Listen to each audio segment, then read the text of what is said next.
Hey, Melissa Lightfoot here with eXp Realty in Baton Rouge, Louisiana, licensed in the state of Louisiana. I'm going to show you how realtors gather comps. We have a platform here in Baton Rouge called Paragon. I have a property that a client has called me about for potential sale, to sell the home and to list it. And so I want to find out what the comps are on this home in this neighborhood.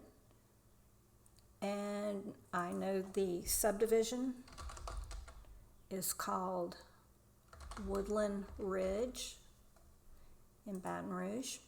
As you can see, that brings up 590 MLS listings in our program, so that's way too many. I want to narrow this down to active, contingent, sold, and pending. Still too many, 420. I want to narrow the date range down to 12 months. And that gives me a nice number, 18.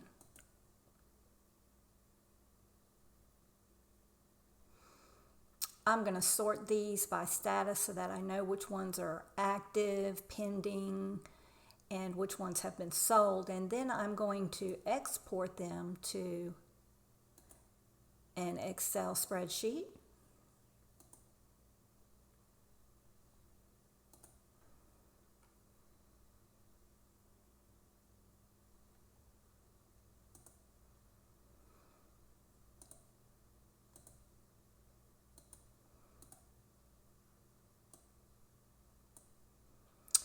All right, so I want to separate these. And I'm going to make this a little bit pretty.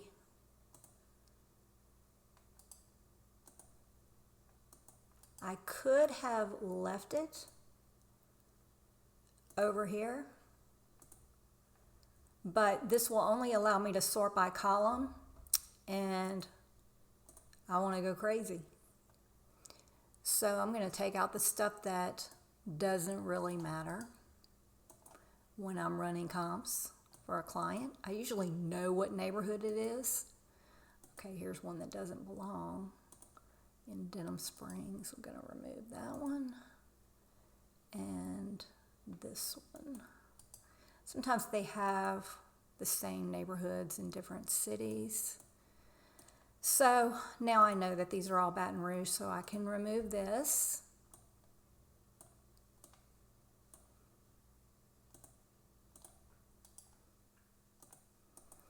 And let's see.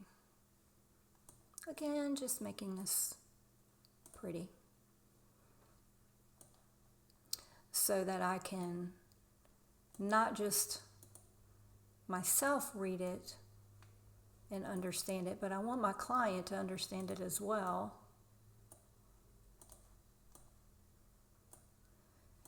And this is the important column, sold price per square foot. So the reason why this is blank is because these are only active. This one is pending, but it doesn't mean, so they're asking $220, but it doesn't mean that they're going to get $220 for it. So we don't actually know the price that the home sold for until after processing, after it is sold. Then it pops up into the MLS, and then I have these hard numbers here that I can compare. These up here, I can only tell my client what is being asked and whether or not it's reasonable or not based upon these numbers. This is what is important: sold price per square foot of living area. Now I'm going to come over here and I want to look at three things. I want to average out, and I'm sure you're thinking, doesn't your program do that? If you can look over here, this shows me the high, low, and average based upon sold price. We get this so much with our clients because they'll say, well, look, this house is listed for almost $1 million. why can't I get almost $1 million? Well, look at the price per square foot. This is what we go by generally. What is the sold price per square foot? First of all, this home has 6,000 square feet. So it's really an outlier anyway. It really shouldn't even belong. But because it's not in the sold price per square feet or foot, I'm going to go ahead and leave it up there just so I can know it's there. So coming back, I'm going to let Excel determine the minimum or the low price per square foot, the average price per square foot,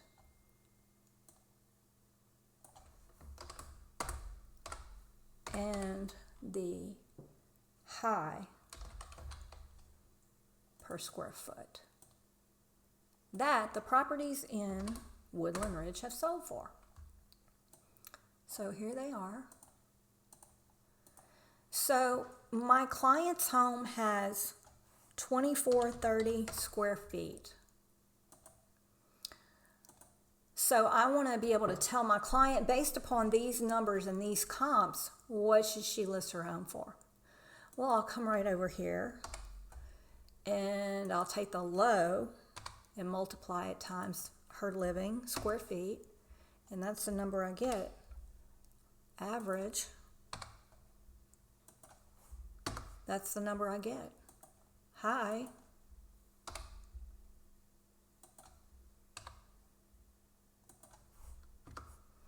so my client can ask for anywhere between 178 and 352.7, and an appraiser who has access to these same numbers that I have access to, as long as the condition of the home is comparable to these numbers, we can safely price that home within this range.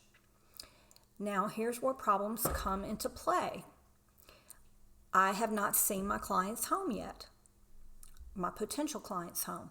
So I don't know if the home needs updating. I don't know if the home has partial updating. I don't know if the home has a built-in swimming pool. I don't know if the home has been flooded and gutted. Here in South Louisiana, we have a lot of that. And all of these things matter. Is it in a flood zone? If it is in a flood zone, is the flood insurance $3,000 a year? All of those things matter and will affect the price of the home. Nonetheless, this is how realtors generally, I'm saying generally because each one is going to run their numbers differently.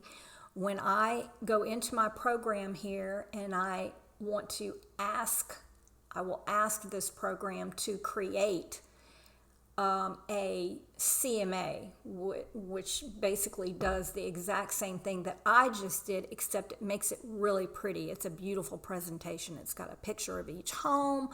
It's got all the details formatted all nicely, and you thumb through 1,000,000 pages and then you get these numbers. And I'm a numbers person, so this is what is important to me. This makes sense to me. This is what I go by and generally what I give my clients. Now, if I've never had a client say, I don't believe you, but let's just say that they said they didn't believe me, I would be able to go into, I can pull up each one of these. I can go up into my program and I can pull up each one of these. See the MLS number right there? I can pull it up and I can say, well, you can see this one right here.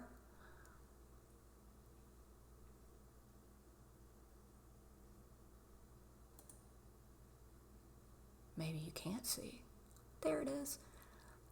This one right here, has been updated, has not been updated. It's in a flood zone. But I can literally go back and